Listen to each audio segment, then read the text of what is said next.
आज आम्ही एवढं सगळं फ्रीमध्ये खाल्लं। चला तर मग स्टार्टिंग पासून बघूया। Hello guys, welcome back to my vlog. So मी आहे ऋतुजा। ॲक्च्युली हा व्लॉग ना प्रगट दिनच्या आदल्या दिवशीचा आहे, सो मला टाकण्यात थोडंसं लेट झालं। तर आम्ही गेलो होतो गॅदरिंग बघायला, बट डान्स चालू व्हायला ना थोडा वेळ होता, म्हणून मग पप्पाला निंबा फाट्यावर थोडं काम होतं, तर आम्ही निंबा फाट्यावर आलो होतो। आणि इथं आल्यानंतर ना खूप जास्त गर्दी होती, म्हणजे प्रगट दिन असल्यामुळे खूप लोकांनी पैदल वाऱ्या केल्या आणि त्यांच्यासाठी व सगळ्याच लोकांसाठी खूप लोकांनी दूध, जेवण आणि बरंच काही दिलं होतं। आणि उद्या संत गजानन महाराजांचा प्रगट दिन आहे। हा दिवस खूप शांत वाटतो, महाराजांचं नाव घेतलं की मन हलकं होतं। आज सगळीकडे भक्तीचं वातावरण आहे। हा दिवस आठवणीत राहील। आणि संत गजानन महाराजांचा प्रगट दिन फाल्गुन वैद्य सप्तमी या दिवशी मानला जातो। या दिवशी महाराज प्रथमच शेगाव येथे प्रगट झाले आहे असे मानले आहे।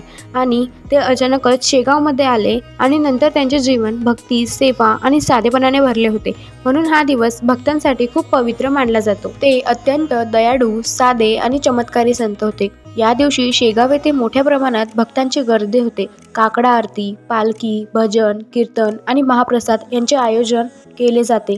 महाराजांचा प्रकट दिन भक्तांसाठी श्रद्धा, विश्वास आणि सकारात्मकतेचा दिवस मानला जातो। आणि एवढं सगळं फ्रीचं खाऊन आम्हाला दादासाठी विकत कचोऱ्या घ्याव्याच लागल्या। त्यानंतर डान्स बघायला आलो।